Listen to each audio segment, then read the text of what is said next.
Morning. In today's presentation, we will be talking about investment in stocks. How many of you here today have invested? And how many of you have already started to see where you've gained a profit, whether it be small or large? Great. In today's era, a lot of people are either for the idea of investing or skeptical. Although investment is risky, a lot of people fail to realize that everything in life is risky. Consequently, my goal here today is to give you guys a brief synopsis of the investment world as it pertains to stocks. We will be covering what it means to invest, how to kickstart investing, and the differences between short-term and long-term investment. What is investment?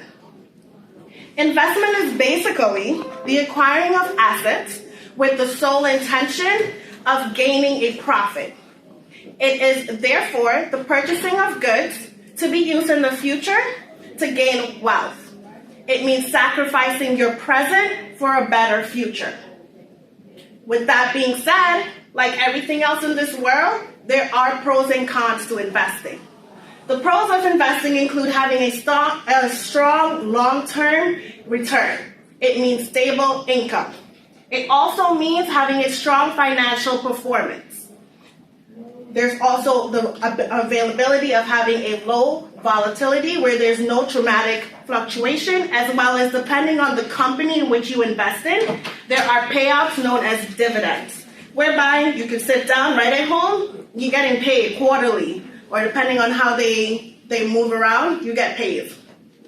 The cons, of course, include encroachment, whereby your privacy may or may not be invaded, sorry to say. There's also the slight possibility of tax evasion, where for those investors who insist on doing things illegally, either underpay or avoid paying their taxes on a whole. It also means having an asset which is an illiquid asset. Illiquid assets are assets which are very hard to sell. All right? That being said, how do we start investing? Well, we first have to understand the 5 basic concepts of investment. We have risk and returns. With risk and returns, we need to understand that the higher the potential return, the higher the risk it is. It also includes risk diversification. Since we're talking about stocks, we need to make sure that we're not putting all of our eggs in one basket, and we need to ensure that we being diverse with the companies in which we are going to invest in. It also means dollar cost averaging, which is basically a long-term strategy which lessens your short-term goals. It also means having compound interest. Compound interest basically means your principal, which is your initial money that you put in, is going to grow. You're going to earn interest, which means start saving now so that your money can grow while y'all are here, and you can get a lot out of that. It also means inflation. Whenever you're going to invest in any company, you want to either match your inflation rate or beat it. These are just a few companies in which myself have used. Robinhood and M1 Finance, they're very user-friendly. It's like $5 commission if you want to add that on there for Robinhood. Now we're going to talk about low buy and sell high. The low buy, sell high concept basically means that whenever you're going to buy or sell any stocks, you want to buy when the market opens at 9:30 a.m. to 10:30 p.m. 10:30 a.m. And then you also want to ensure that you're doing it between 3 to 4. Anything in between that, I would advise not to, unless you plan on sitting at your computer for the entire day.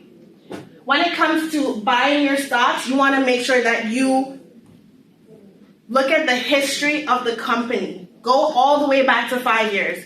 See what the trend was. Don't just go into something.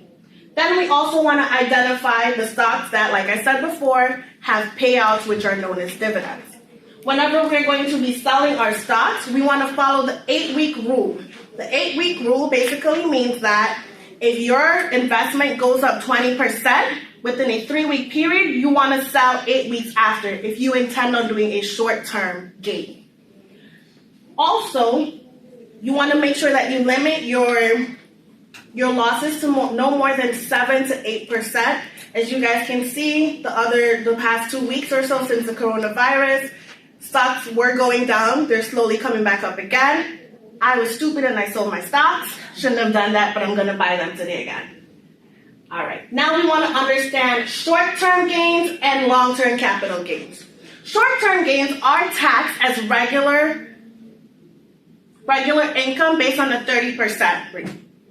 But the difference between long-term gains is that you are taxed between 0%, 15%, and 20%.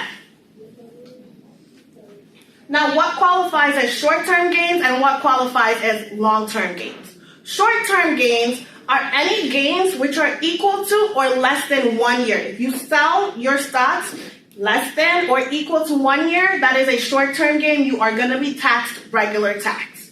If you do a long-term gain, it's anything after 1 year. After 1 year, you fall under the bracket of 0%, 15%, or 20%. So choose wisely, guys.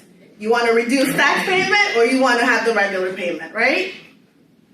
With that being said, ultimately, taking risk can either make you or break you. And if you're planning on building a legacy to leave behind for your offsprings, taking a risk in investment is the way to go. Saving your money for a better future rather than spending it on materialistic things can help you be more financially stable. As Bill Gates said, if you were born poor, it's not your fault. But if you die poor, it's your fault. Thank you, guys.